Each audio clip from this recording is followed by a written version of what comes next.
I think I had enough. All this money got me acting up. I'm back. I'm gonna show you my dirty bathroom and bedroom, which I'm a little bit ashamed.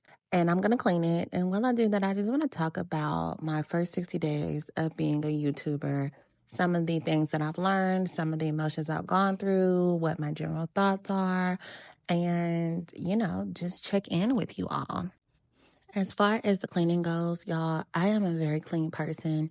Anybody that knows me in real life, has ever been to my house or I've ever been to their house, unfortunately, knows how I am. But when you're adding new things to your life, such as content creation, which, spoiler alert, this shit is hard. It takes a lot of time and a lot of dedication. And I have a full-time job, and my full-time job is not 9 to 5. It has erratic hours, but some things do lose in the end. And unfortunately for me, I did get a little bit behind in my house.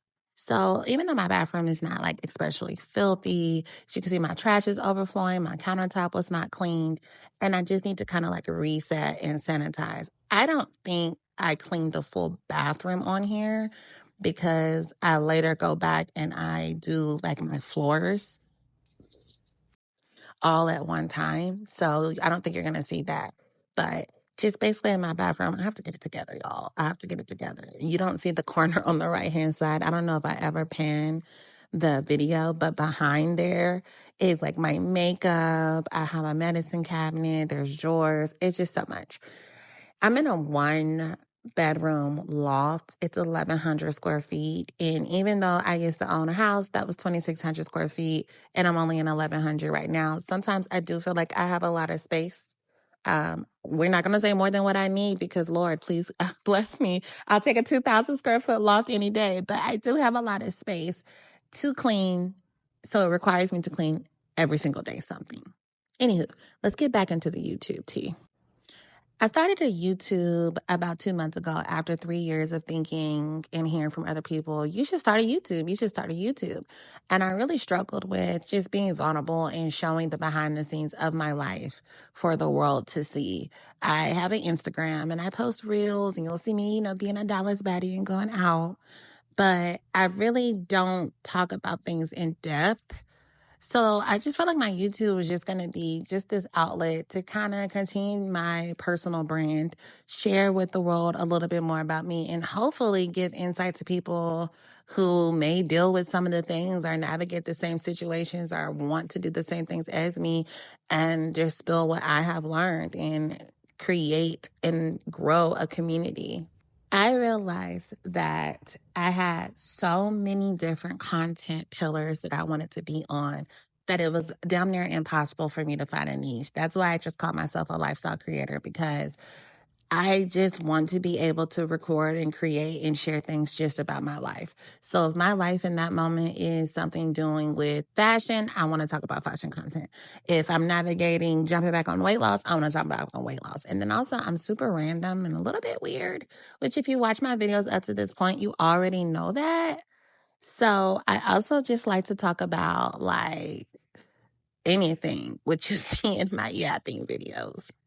What I learned very early on is that certain videos got more traction and more engagement. Yap videos were a fan favorite where I'm just talking about random things with random cuts and, it has some humor in there, but it's just like me sitting up and I'm just talking to one of my homegirls. Next would be my cooking videos, which would provide you actually seeing me prepare the recipe, giving you the full ingredient list, and also full recipe cards at the same time. Not as many cuts, not as much editing. And then lastly were my videos that was more related to what I would say lifestyle content, which I think for those I only had two, which is a AM face routine and I did a Shein haul. Girl, you'll get lost in the analytics. You'll get lost in the analytics. I was looking at the analytics on the video like a crackhead. And I was like, okay, what's my followers, non-followers? What are my engagement, etc. And then you start to feel like, well, maybe I should create videos that are like that. And the problem is it starts to feel very like inorganic because it's not what you thought you were going to create in the very beginning. And the promise that I made to myself, which I think everybody should do this, is I'm only going to film what I want to film. So if there's this sensation going on and everyone's doing, watch me do this, et cetera, et cetera, et cetera, for 10 days. If that's not something that I want to do, or I think will be viable or helpful to my life, or helpful to, I feel like, the community because we have similar lives, I'm not going to do it. I think there are influencers that do that. All they do are challenges. All they do are trending videos. And I subscribe to a lot of those, but that is not what I want to do. I'm all about just what feels organic and natural to me. That kept me hostage from being the type of content creator that I want to be. I want to post every single week. So when you talk about the job and trying to figure out how to navigate that, then you talk about your content pillars and figuring out how to navigate that. Baby, once we get the raw content, we still have to edit. So editing, first off, camera setup is very simple. I use my iPhone, I use a tripod, and I use natural sunlight, and occasionally will use a ring light. I'm in a loft, as I stated, so I have a lot of sunlight, but if it's like a gloomier day, I will use a ring light. That's it. I don't have a fancy setup, none of that. All these videos, that is what I'm filming on. I am working on an elevated camera setup, we'll talk about that a little bit later. I have an older iPhone. It's not super old. I think it's a 12. And a second tripod, just like especially with my cooking videos. I want to be able to have the different angles where you can actually see a better angle of me cooking while I'm talking, kind of a screen and screenplay, and have more shots, and also being able to film vertical and horizontal high quality content without having to resize it, just so that I can have better integration of Instagram and YouTube content without having to refilm and reshoot. So basically, what I had to figure out is, you know what? I needed to take a step back. I needed to take a step back because it was getting to be a lot. And I took a step back and I just was filming. So, like, for example, filming this cleaning clips. I filmed another yap.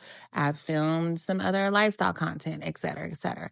And just batch film content so that I can sit back and focus on the editing piece. Editing is very important. Editing is how you also create an image and a brand for yourself.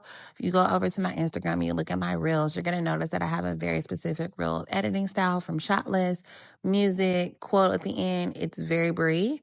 And I really have been focusing on how to create an editing brand within YouTube that is not the same brand as my Instagram because it's a different side of me, but definitely is uniquely myself. And it also makes it easier. If you have a shot list, you know what angles you need to get for every picture. You know what angles you need to get. So if I'm doing like my Shein haul, for example, I had a shot list. Shot list number one would be me trying on the clothes. When I try on the outfit, I have to turn around. Some outfits, I had to do a little dance just to get visual interest. And then when I have in my talk through, I have a specific angle for talk throughs. I have two different ones. I tested these with different lighting, different camera setup. If you want to know more about that, I will happily film a video. It'll probably be a short one, but I got you. And then when it comes to actually filming and editing, okay, we want a small image of the outfit to pop in the screen for 3 seconds at this time. It's a formula for different types of videos.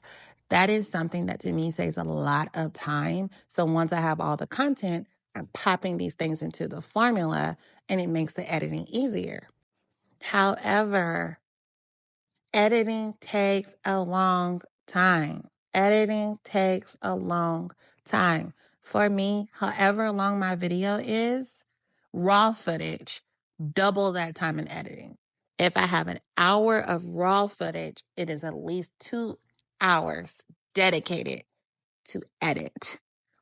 And when I mean by edit, I mean by cropping, cutting things down, getting the images together, doing the audio, cleaning up the audio. That doesn't mean it's YouTube ready. That means it goes from raw footage to edited footage. After it's edited footage, I still have to do any overlays, wording, insert other YouTube videos, etc. Then you do your thumbnail, you do your video setup, and then you're ready to post. So on average, a video could take me 3 to 5 hours per video of editing. And then for setting up for the video and shooting the video, it could be anywhere from 30 minutes if it's something super, super, super, super quick, super, super, super easy, to 2 hours.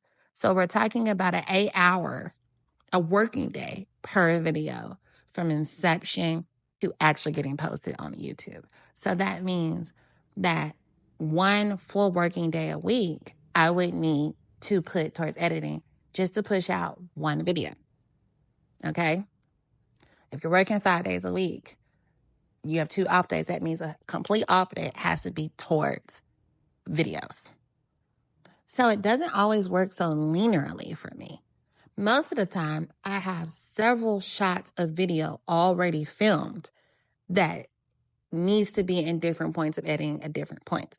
I'm actually going to insert a screenshot so you can see what I mean, because I will create just in my notes what the video is and what are the things that I need to do, but I may not do these things in sequential order.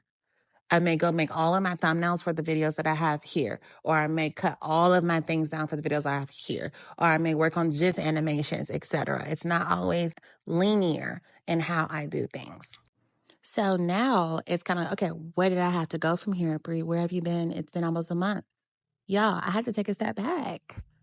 I had to look at what is all the raw footage that I have and complete those into videos. But even though they may get edited and completed into videos, that may not be the order in which I want to post, which then created gaps in content. So now what I'm really working on is, let's just take a step back and let's look at our pillars. Let's look at what we want to post about, and let's create and film based on that. So what you have to look forward to.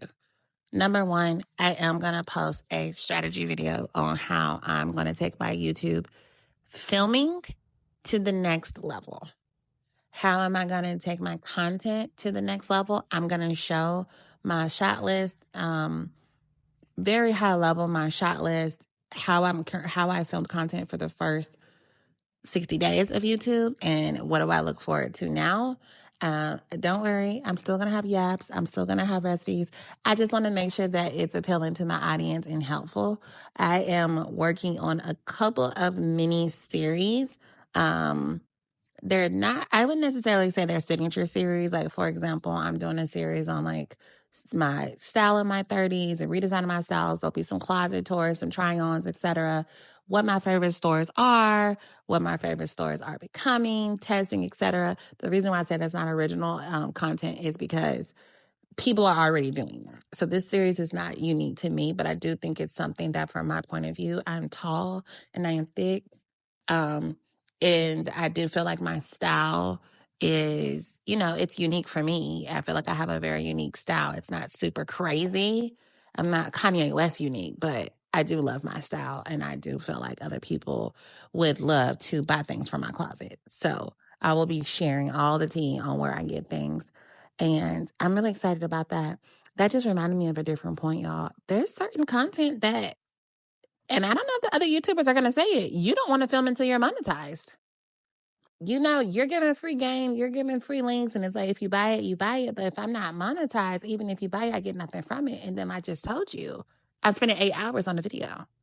So I am doing this for me. YouTube has become a really important part of my life, and it's something that I want to continue to do. It's become just my diary, and I love to share, and I really am excited on where it can take me. However, I do feel like it's important for me to get to monetization, and you can get discouraged when you don't have the followers and you feel like you're giving out good content and you're not getting engagement. And even if you have people in your personal life who don't follow you on YouTube, it can be very discouraging. But I do have a commitment of getting back in the field, posting as much as I can. I want to get back into my cadence of every week. So I just want to hold myself accountable and just wanted to check in with you all and let you know kind of what's been happening and share this with you. Thank you so much for listening to me talk, and watching me clean my loft. I am very excited because I actually am thinking about, I know it's crazy, selling all of my furniture and restarting my loft, or selling most of my furniture and restarting my loft, because I just have some ideas on how I want it to flow and just have better use of the space. So we'll see. But thank you so much for tuning in and listening to me vent about my 60 days as a YouTuber. And I hope that you all will subscribe and follow me along in this journey and join my community. Bye-bye.